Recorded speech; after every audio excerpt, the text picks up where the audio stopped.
kind of learn where your weakness and your strengths are. I actually learned so much weakness that I found out about myself. Like, okay, so ito na. So, punta na tayo, Manalo sa Mexico. wow. So, you've gotten the crown in the Philippines, and then you carry the flag of the Philippines for the world to see.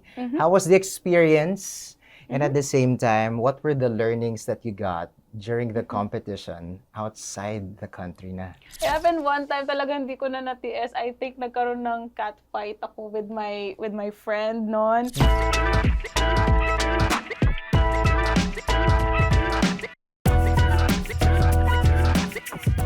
Hi, welcome to Build Different, a leadership podcast where we all strive to be our better selves through our different stories on a weekly basis. My name is Jasbert Yongson, your host for this episode. Have you ever been bullied because you look different? Our guest for today had her fair share of bullying, but with the wisdom from her parents, she has turned the negativity to strength. She's an extraordinary woman who has carved her own path in the worlds of modeling, pageantry, and advocacy. She's our first Miss Universe Philippines of Filipino-African descent and the first ever Miss Universe Asia. Join us as we delve into the incredible journey, her inspirations, and her unwavering dedication to empowering the youth and advocating for education. Please warmly welcome my good friend, Miss Chelsea Manalo. Palakpakan naman natin siya dito sa studio. Hello, everybody. Hi, Jasper. Thank you for having me. Thank you for joining us. I mean, we are so excited at nakikita mo lahat ng mga kasama natin ngayon, nakangiti sila because yung beauty mo talaga nagre-radiate. Salamat. Always naman. Nakasmile ba? Tignan natin. Smile check, smile check. Okay, nakasmile naman. Thank Nakasmile you. naman. I feel good na you're having me here. I love that the brief that you told me about, about leadership. I'm really excited to talk about this, not just in beauty pageants, but of course, something that everyone can relate into. That is so right. Siyempre, yun nga, given that you've mentioned it's a leadership podcast, so ang question namin dito, pag nag-start kami is, how would you describe yourself as a leader? Wow. I'm still learning. When you're a leader, you're not fixated on one thing. It's not a period. You learn so many things. You grow hand in hand kayo. But, my life has never been that perfect. I came from a really low ground point then naman. I was bullied. I didn't know how I could become a leader one day, how I could empower others, because I was just one person who have been empowered from, I don't know, from a model, from beauty queens, from my parents, from anyone who I see on social media. I have been empowered on that point. And now that I am one of that woman, I think there's so many things that now I can just talk about, and it's through how I can reflect to them. Siguro, being a leader is that when you know how to listen to one person, these stories, you share it to other people to influence them for good and to empower, not them, but to empower yourself. And that's about it. Thank you for joining us in this episode. Tinapos na kagad. Grabe Para talaga. naman Q&A yung tanong. Oo nga, beauty queen na beauty queen. Pero, well, syempre, sobrang thankful kami that you're with us, syempre. And of course, I know that you're a leader. You're actually built different, just like perfect for the episode or the podcast. Kasi syempre, you've represented us well in the international scene. You've represented also a different beauty of a Filipina, syempre, breaking the standards. But, of course, Chelsea Manalo had her younger years, diba? So we want to find out, syempre, parang how you have actually built yourself up to where you are right now. Doon tayo sa humble beginnings of a Chelsea Manalo. Pwede mo ba kaming... Unti-untiin, bigyan mo oo. kami ng idea. Kamusta ba si Chelsea before? Before, growing up, it was difficult talaga. I think I share that to many people. I'm always an open book with my story. It came to a point na I don't want to say, siguro ito, hindi ko pa ito na-share sa iba ha. Exclusive. Right here on Pero Built Different. I've been taught to always be kind kasi. Pero wag mo akong pipikunin, talagang magkakaroon ng sakitan. So it happened one time. Talagang hindi ko na natiis. I think nagkaroon ng cat fight ako with my friend noon.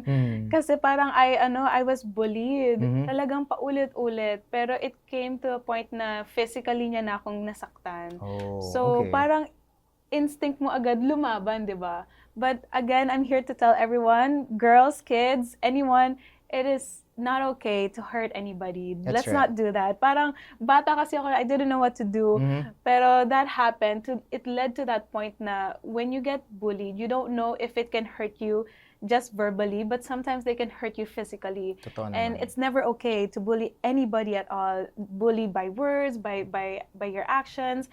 But I've always been an achiever in many things also. So if hindi natin siya titignan in the bullying part, I had to cope up with the dreams that I had for myself. Right. I was a young girl who dreamed so many things. I wanted to be a girl na, who would always be on TV also, who would sing, who would be a pop star one day. But it started slowly. So I was Right. achieving things in school pa lang. So in school, I was doing talents. I was doing so many things, mga poster makings. Ito yung tinuro sa akin ng parents ko na, you don't really have to fight other people when things go wrong. Right.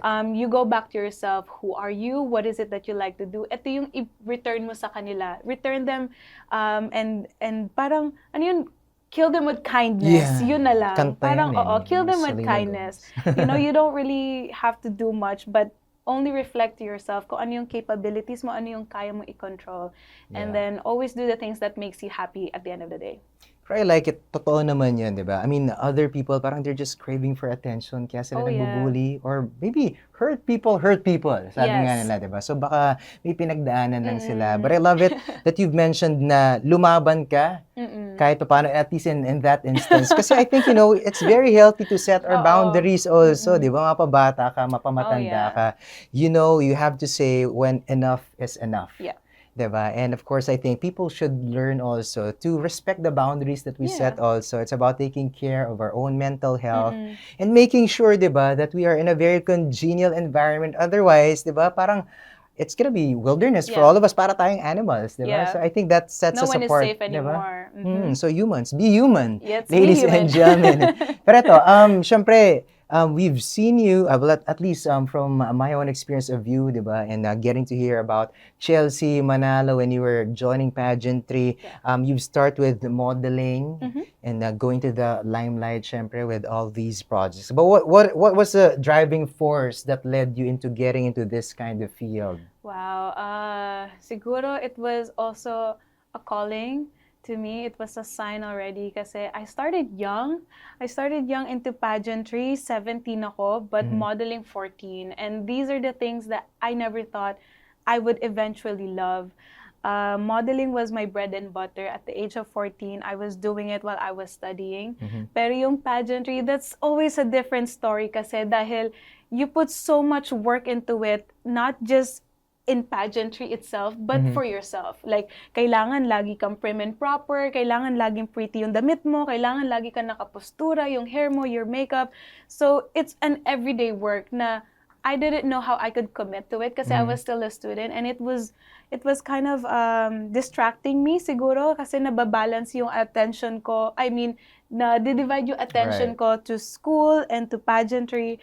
So sabi ko, after school, that's when I'll continue doing it. So after college, I studied tourism management actually and consular and diplomatic. So both of these degrees are what my force, what my energy, or parang it loaded me with so much knowledge for me to really grasp kung ano yung gusto kong makamit one day. And I thought, again, I was gonna go into an industry that would lead me to, pero Miss Universe happened, and I couldn't be more thankful for it. Yeah, syempre, I think yun nga sabi mo, parang it's really, really challenging. So it seems like kapag beauty queen ka, you should be already wearing the crown, at least parang invisible crown every time, Yes. diba? Because some people are sort of kind of expecting you to radiate the energy, the vibe of being royal, and at the same time representing also the causes that you have and whatnot, diba? All eyes on you, kumbaga. And, well, deserving naman, mapapalingon ka naman talaga pag Chelsea Manalo, all eyes on you, for sure. Pero ito, bring us back to the moment when you won Miss Universe Philippines muna tayo. Sa Okay. Philippines muna tayo. Yeah. I was there. Of course, Yeah. I hosted the show prior the actual show. You And were of course, I always was with there. you. I was with you Yeah. the whole time from the press presentation onwards as one of your hosts sa Miss Universe Philippines. But that night, I was so sure when you went out palang sa swimsuit na, oy, there is something about this gal, this lady. Okay. I mean, I've been with you, but then on that stage, nakita ko na there is a winner. There is a dark horse already there who will be getting the crown. May ganung feeling ka Oo. pinakita. And you could also get it in the reactions of the people sa mga videos na, and also sa live, parang, uy, talagang Oh, napapansin ko sila, di really? ba? Kasi meron silang, ang lakas ng mga Oo. cheer for Atisa, ang lakas ng mga Oo. cheer for It was Iloilo. divided eh. Parang akala Yeah. mo, yun na, but then, ikaw yung biglang, yung very organic yung yung labas ng Yeah. emotions ng mga tao when you were just showing them how to slay on stage. Bring us to that moment, the feeling that you had when you finally got the crown on your head, na mag-balancing ka pa ng konti. Oo nga eh. How do I start? Siguro, it's always the same how I would answer it again and again. It's still fresh in my heart, in my memory. Yung shock, yung momentous feeling of getting to hold my parents and cry kasi this wasn't just my dream but also pangarap naman nila to. It's a dream of every girl there na I lived for. And I'm always going to share this crown with each and every one of them kasi hindi naman naging madali yung journey in pageantry. It's never going to be that easy. You grow, you kind of learn where your weakness and your strengths are. I actually learned so much weakness that I found out about myself. Like, okay, so gusto ko marinig, ano bang mga yeah. weaknesses ni Chelsea? There's so much eh. Parang I thought I was mentally strong with, what people would say to me. Kung ano yung mga parang instant moment na, oh, biglang wala kang damit, wala kang shoes, wala kang makeup. These are like my weaknesses na I don't know how I can find it. Siguro siguro let's say yung paano ka magpo-procrastinate na lang. Yes. Diba? It's not, sometimes weakness yun ng iba, sometimes strength siya. Pero siguro that was my challenge kasi I didn't have all of these resources na Right. I almost gave up. That was my weakness na I thought, tama na, okay na. End of the line na to siguro. But people were there along the way who helped me. And again, it brought me to my strength na, alam mo yun, sometimes having one thing lang or isang tao to support you is not a weakness. Rather, it's your power, it's your strength. Kasi may taong naniniwala sa'yo. Most importantly, yourself. Don't ever lose that hope. So, ito yung mga natutunan ko in pageantry, in Miss Universe Philippines, that when it was just down to the two girls, me and Ate Stacy. Yes. Hi, Stacy. Hi! I was just praying na lang. And I was looking at her. Pinagdasal ko din siya na whoever gets this crown, may the Lord or may the Spirit would always guide us to the right direction. To empower so much more women. Hindi lang to crown for yourself. Hindi mo siya dapat nakikita na, okay, nanalo na ako, that's it, tapos na, ganda lang, ganon. It's not all about that. And I think yun din yung nakita ko kasi sa organization of Miss Universe Philippines. They want a woman that can really speak, that can influence, that can also be out there with the people, and can also do the work. Kasi being Miss Universe Philippines and going out there in public is no joke. Medyo mahirap din siya na you're always trying to catch up on these people. You're always curious. And isa yun sa mga characters ko kasi I'm always curious about so many things. So, siguro yun yung nakita nilang authentic character ko. And again, when I won and got that crown, the only thing that really came into my mind is to just really grab and hug my parents. Kasi lahat nung hirap, lahat nung weaknesses ko, it all just sum up and built like a bowl of power. Na finally, you got what your dream is, and now you're more powerful than you can ever be kasi there's so many things that you can do. It really is, siguro as cliche it is going to sound, pero it's a platform where so much opportunity is given to that woman na sana ginagamit niya for greater. And if I think I can at least support and empower and influence one woman right now or anyone who is watching this right now, then I think, yeah, I am already doing the best job in the world. I love it. I mean, you're also having this leader mindset already. Kasi siguro yung iba, kunyari, kung sinagot nila to, parang, we're just so happy, I have the crown or something. But I love it that you've been mentioning about utilizing the platform to bring out change right there. And you've mentioned about your weakness, diba? But then, I think kindness begets kindness. You've been kind to the people around you, so they've been very willing also to support you. And I think that is a good sign for a person to get the crown, diba? Because she's someone who brings people together, making it like a good community to thrive in. Okay, that's the real meaning of leadership right there. There you go. I mean, we're defining terms right here. Ang galing sumagot, ha? And I thank you. I'll be joining... Hindi pa. Wala. Anyways, eto na. So, punta na tayo, Manalo sa Mexico. Wow. So, you've gotten the crown in the Philippines, and then you carry the flag of the Philippines for the world to see. How was the experience? And at the same time, what were the learnings that you got during the competition outside the country na?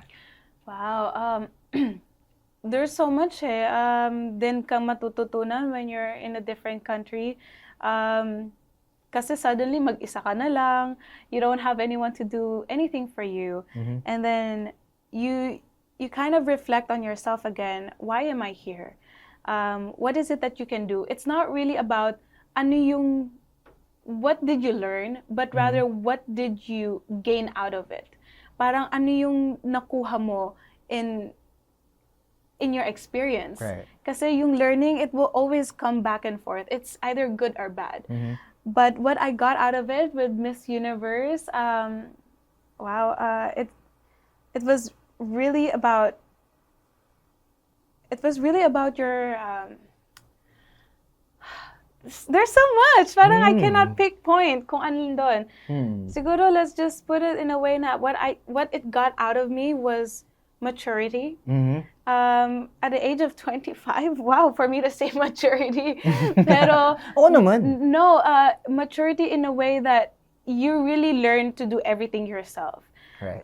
Not just in beauty pageant, pero how are you gonna manage yourself? Kasi in Miss Universe, time management, financial also. Kasi pag nandun ka, parang kailangan mo din, you're also getting money out of it. Parang, oh my gosh, paano ko to i-divide? Even your time, honestly, that's really important. And these are the things that I kind of gained when I was in Miss Universe. But overall, the experience was really amazing. It's undescribable. Kasi maraming beauty queen siguro after Miss Universe ang sasabihin nila, masaya, you gain sisterhood, you build a family. Honestly, it's the same thing, pero hindi mo ma-describe kasi you've never been there. Pag nandun ka, it's so fast. I was there for 2 weeks, pero lahat ng natutunan ko, lahat ng moments I had with these girls were authentic, were all genuine. Hindi siya nakikita ng camera, but behind the camera and the lenses, it's all about what you learn from one another, what they can give to you. There's so much you can learn from mothers, from single women, from above 20 and 18 years old. There are girls who join there, and you learn from one another. And these are the things that can reflect onto you na, again, magagamit mo in the future. Again, the experience was really amazing. I wish I could do it again. That's one thing that I want them to understand. That Miss Universe, that's it. It's your ultimatum. It's the end of it. Because for me, that is. I know Miss Universe has always been my goal, my dream, and now I've achieved it. I wish I could do it again. If there's one thing I can do again, if meron tayong time machine, is to do Miss Universe again. Yes, kasi yung experience again is what will make you win. It's not just about having a crown. It's not about having a sash. It's about the experience. The experience is already a win. Parang, as you've mentioned, since parang everything happened so fast, it's like a crash course in life. It was 2 weeks. 2 weeks, crash course talaga. But you learned a lot for sure. And yun nga, given that you've mentioned that you're so curious, sobrang mag-enjoy ka talaga kasi you're Yeah. just soaking in everything Mm-mm. and trying to, make sense out of all those Yeah. experiences and then apply it in your own life. Now, syempre, a beauty queen is not a beauty queen without the advocacies. Diba? Okay. So let's talk about your advocacies. I mean, you've Okay. been advocating education and empowerment. So ano yung nagda-drive sa'yo? Why are you passionate with these causes? Siguro it started when I was young. Kasi yung mom and yung nina ko, yung nag-influence sa akin. Since I'm an only child, never ako nagkaroon ng parang group of children around me or malaking children around me. So, when I was little, nagvi-visit kami sa mga orphanage. And then instant yung feeling na masaya ka kasi you're just connecting with them, you're playing with them.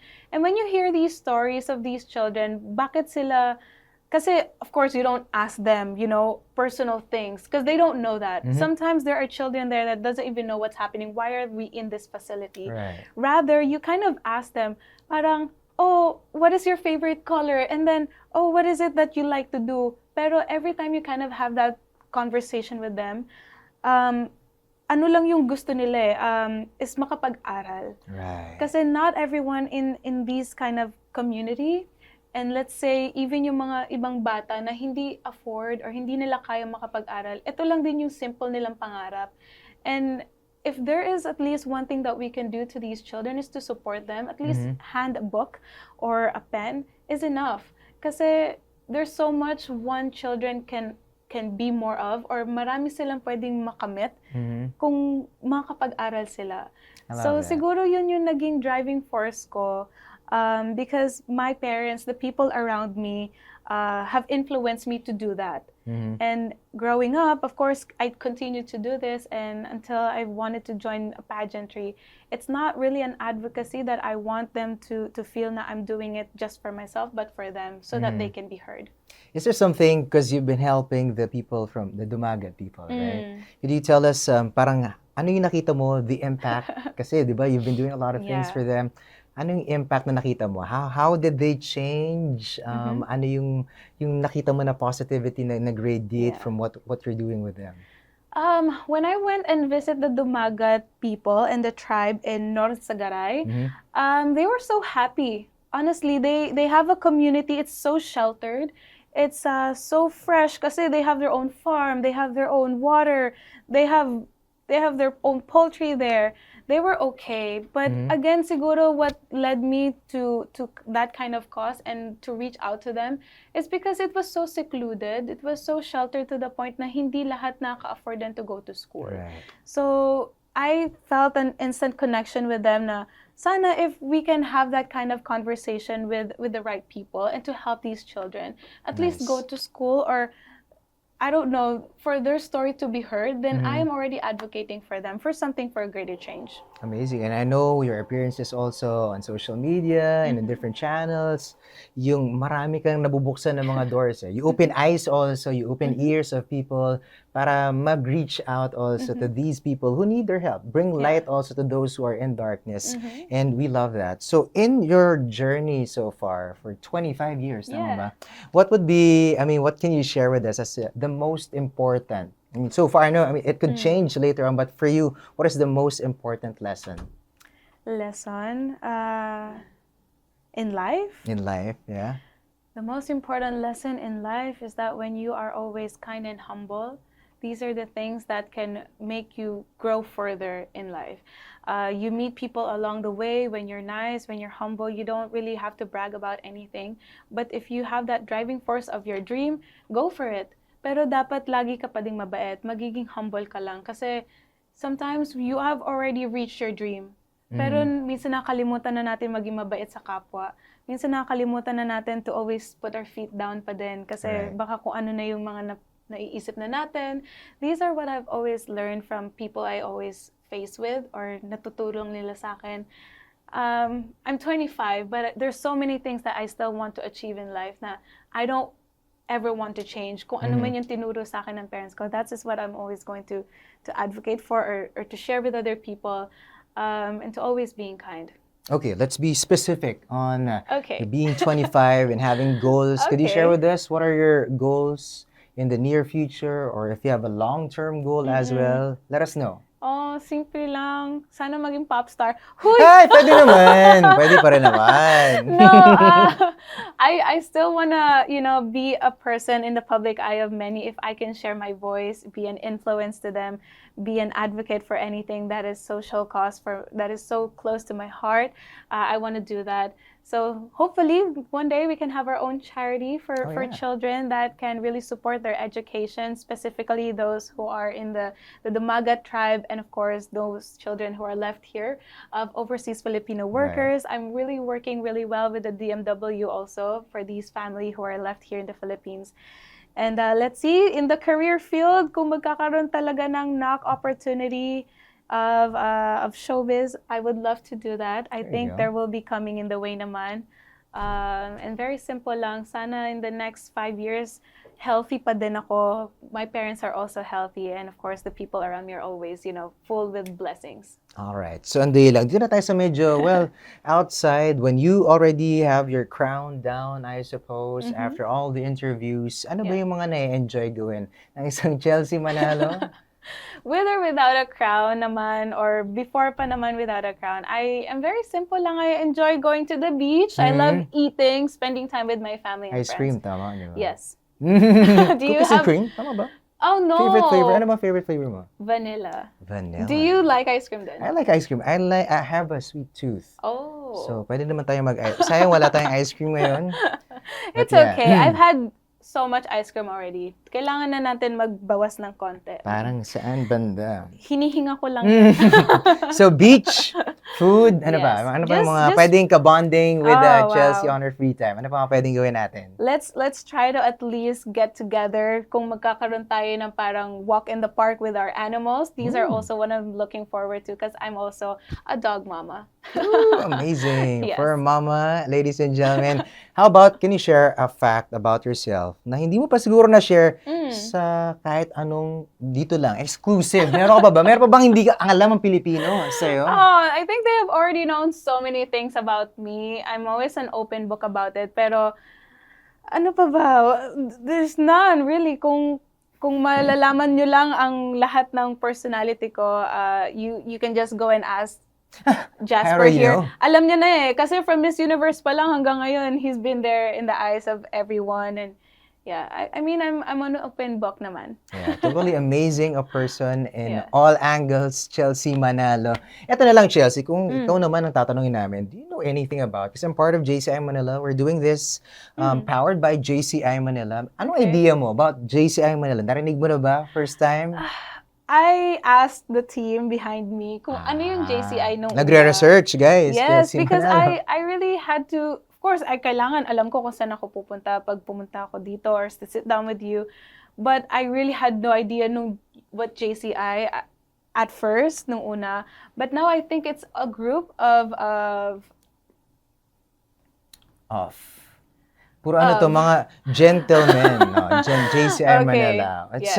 It's a leadership organization, so we try to build leaders. Like myself, I went to JCI because I missed myself being a student leader when I was in high school, elementary, college. So these are leaders. Yes. I see. Okay. Mga leaders. So iba, matagal ng organization na to. So yung iba, Henry C., mga ganyan, mga Ayala, mga members natin yan, in government and different places. Wow. Yung mga guys na gustong mag-evolve also into becoming their better selves, built different also to make an impact with the society because we do a lot of projects also. Apart from business, also trying to make an impact to the society in different ways, like projects na pwedeng gawin, mga actual, like this one is a project of JCI Manila. But this is, it's a gentleman. At least JCI Manila. Pero JCI kasi has different chapters also around the world. Pwede ka pang mag-JCI 25 kasi hanggang 40 years old ang JCI. So if you want, parang si kaibigan natin si Pauline Amelix, di ba? JCI sa Bohol. Wow. Ayan. So yun, let me know lang. Kasi kung maganda to support your advocacies also because after the crown, di ba, Pwede pa magpatuloy if you want to make an impact in the society. So Okay. parang ganun yung JCI mo nila. With or without a crown, you could make a difference and impact in the society. With the community also, that is there to help you thrive in whichever Okay. field and helping out as well. Pero this time, ladies and gentlemen, gotten to know Chelsea Manalo more. We're gonna be pausing for a short break. See you for Built Different yet again in a very short while. Liking the show so far? This episode wouldn't have been possible without our amazing sponsors. So let's hear from them.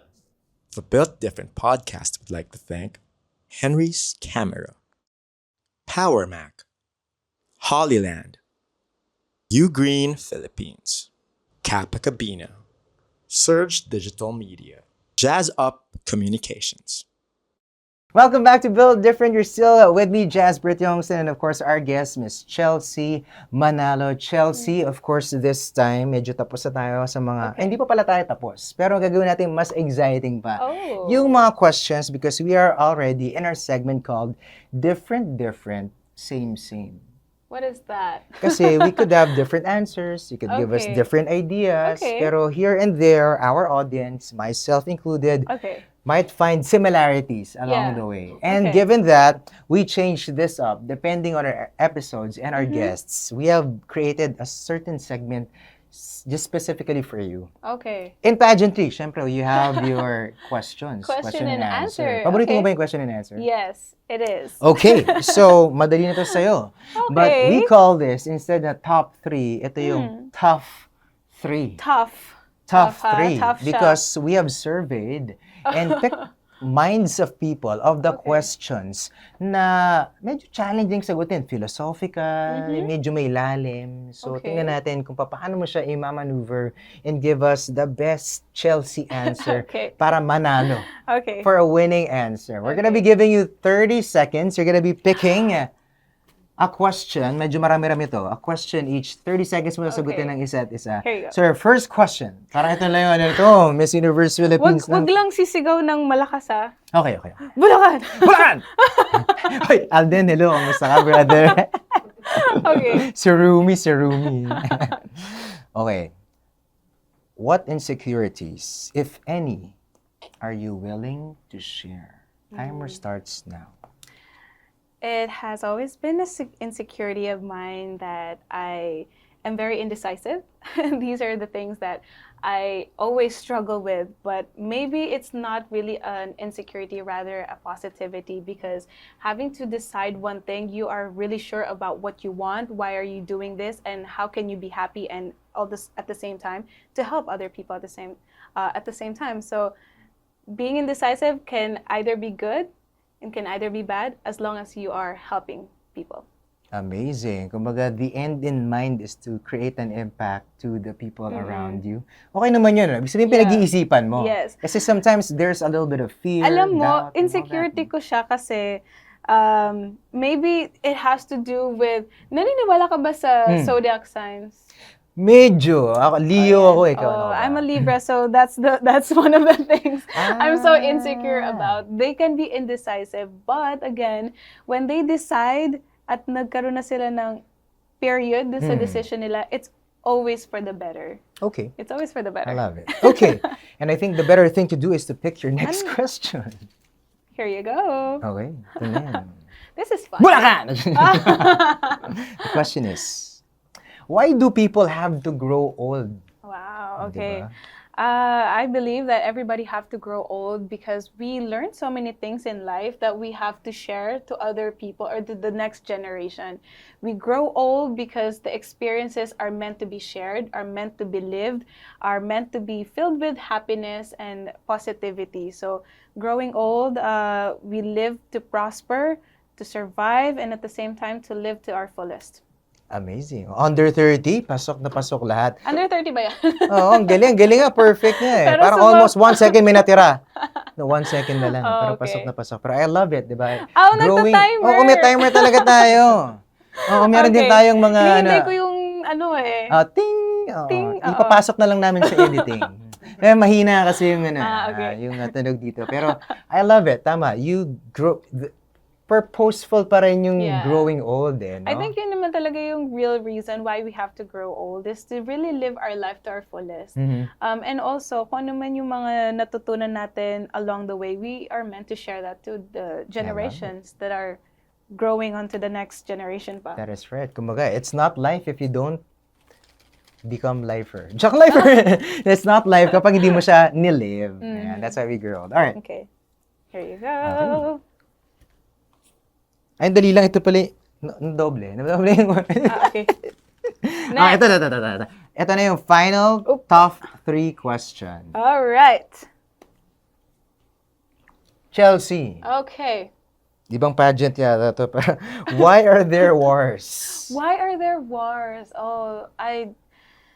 Wars sometimes happen within ourselves, not with other people.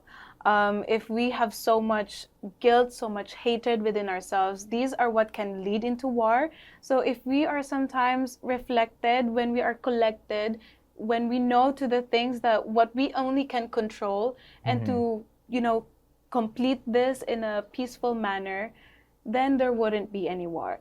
War only happens when you are full of hatred, when you are full of anger within yourself. So I think in life, let's always try to remain calm. If we put up a really positive energy, then there wouldn't be such thing as war. All right. Perfect. I love it. I love it na tama naman, ano? Yeah. The wars are actually in our own minds, Yeah. in our own souls. Nare-reflect lang siya to the world. Tapos nakakahanap ka ng mga allies na, maglaban natin to! Iba na yan. Yung wala, wars, wala. marami kasing war. Parang it's so vague. Alam mo yun, war can happen in, I don't know, merong war with countries, war with, I don't know, sa kapitbahay, war within yourself. But it's always in yourself kasi if you're That is full of right. hatred, jealousy, dun nag-umpisa. Jealousy, then, Yun. Kumbaga yung ipaglalaban natin, dapat wala nang sakitan. yes. Remove the hatred, ladies and gentlemen. Wow! Ganun lang kabilis yung oras. I think we are done with the top 3 and she came out of it alive and unscathed. Ladies and gentlemen, I hope you learned a lot from Chelsea Manalo. But before we let her go, Chelsea, some final words to all our viewers, our listeners right here in Built Different. Well, thank you so much, of course, to everyone who got me here. Thank you, Jasper, for that beautiful for joining us. comments, beautiful message that we had here, conversation. I really enjoyed that. And of course, thank you to everyone who supported my journey in Miss Universe Philippines and also in Miss Universe. I couldn't really make it all without all of you, without you also, Jasper. You are part of my victory. There's so much for us in growth, and I couldn't be more excited to share it with all of you. Kung magkakaroon pa tayo ng more moments to communicate here in JCI, Build Different, I would love to share more. Siguro, always just be kind to one another is my last message to everyone. I love you all. Amazing. Of course, we'd love to have more of you, Chelsea. And I think we're going to be having more of you later on because there is a partnership between JCI Manila and the Miss Universe. Okay, so exciting times ahead. Kaya Build Different viewers and listeners, stay right there for more of Chelsea and, of course, a partnership with Miss Universe. Now, ladies and gentlemen, to win in life, as a leader, I suppose, you have to embrace the difference that is in you because that makes you unique and that makes you a winner. Once again, my name is Jasper Johnson. See you in our next Built Different episode. Bye! For Built Different podcast, I'd like to thank Henry's Camera, Power Mac, Hollyland, U Green Philippines, Kappa Cabina, Surge Digital Media, Jazz Up Communications.